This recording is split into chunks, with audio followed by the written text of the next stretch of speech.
This video will show you how to properly land a DC probe. Landing probes is probably the most important step in achieving reliable, repeatable electrical measurements.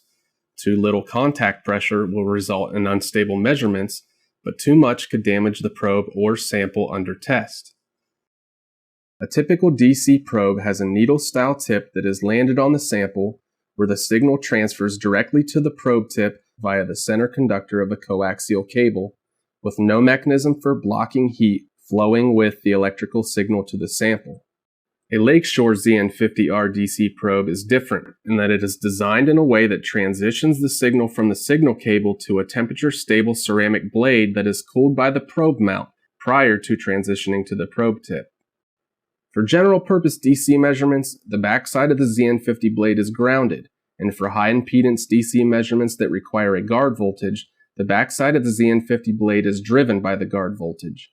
In both cases, the ZN50 design provides key thermal cooling of the probe tip, blocks unwanted heat to the sample, and provides an optimized electrical measurement.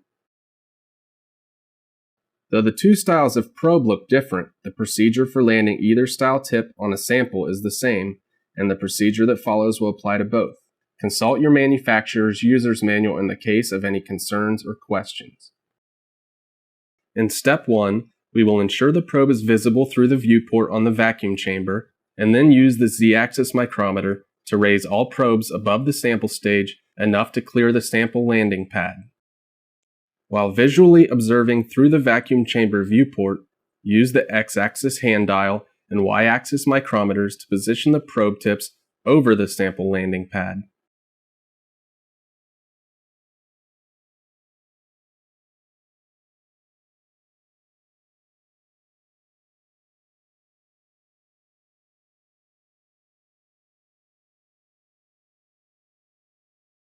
Then we will swing the microscope back over the viewport and adjust the microscope to fill the monitor with the sample image and focus at the height of the sample landing pad.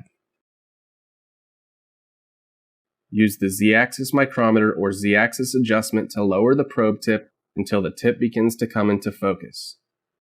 When the tip begins to come into focus, begin to slow the downward adjustment inputs. Continue lowering the probe slowly. Visually observe the shadow of the probe tip on the sample. Probe tip contact with the sample can be seen by observing when the shadow of the probe tip meets the actual probe tip. Once the probe tip is landed, indicated by a slight forward movement known as skating, continue lowering the probe tip for a consistent amount of overtravel. A typical amount of overtravel skating is 20 to 25 microns.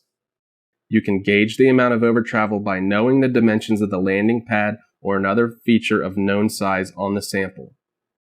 The desired position of the probes with respect to the edge of the landing pad and the desired amount of overtravel skating should be determined and used as a lab standard to ensure consistent results.